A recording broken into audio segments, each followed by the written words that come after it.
Nakakuha ang GMA News ng isang video kung saan makikita na nagsusugal umano sa loob ng kasino ang nasibak na PIDEA Deputy Director General Carlos Gadapan.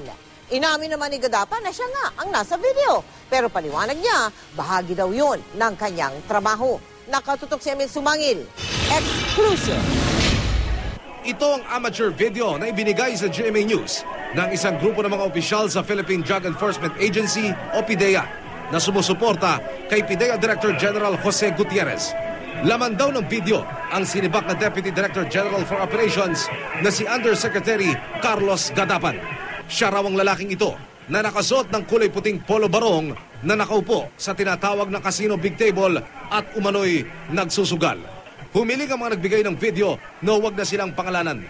Layon lang daw nilang patunayan na kasinungalingan ng mga paratang ni Gadapan at idiin na ang sinibak na Undersecretary ang lulong sa sugal at hindi ang misis ng nakaupong Director General. Nakipagkita sa amin kanina si Gadapan sa loob ng kanyang safe house sa Campo Aguinaldo.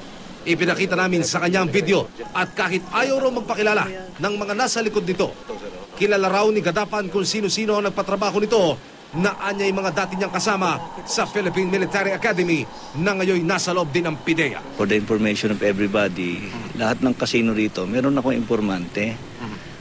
Dahil kasi kailangan natin ang informante dito sa mga lugar na to dahil ang money laundering ay ginagamit ng kasino. Miyembro ng PMA Class 87 si Gadapan.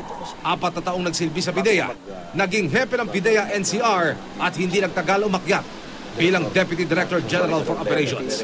Inamin ni Gadapan na siya ang nasa video pero kung bakit siya naroon, lehitimo raw ito at bahagi ng kanyang trabaho. Nandito yung mga big time dito sa kasino. And therefore, kailangan i-build natin yung mga network natin. At hindi yung magtsatsaga-tsaga tayo sa mga street level.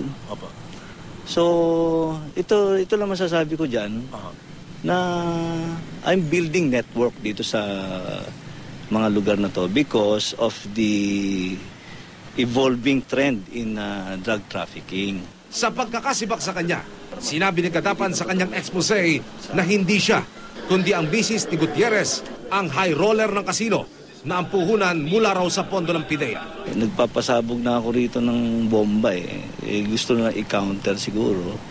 At hindi naman sila magtatagumpay dahil kasi ako, totoo itong mga sinasabi ko. At yun nga, kung may mga ganyan mga video na yan, very intentional Ngayong hapon, naglabas ng manifesto of support ang mga opisyal at empleyado ng PIDEA sa paumuno ni PIDEA Director General Gutierrez. Labis daw nilang ikinalulungkot ang mga naglalabas ng balita na yumuyurak sa integridad ng ahensya. Pero wala naman daw dapat ikabahala ang publiko. Gagampanan pa rin daw ng ahensya ang kanilang tungkuling linisan ng lipunan mula sa iligal na droga. Nanindigan naman ng Malacanang, pinag-aralan mabuti ang natanggap na report ni Pangulong Aquino hinggil kay Gadapan. Ang Pangulo hindi gumagawa ng desisyon na hindi pinag-aaralan. Kaya ang kanyang desisyon na palitan si Gadapan ay may basehan. Emil Sumangil, Nakatutok, 24 Oras.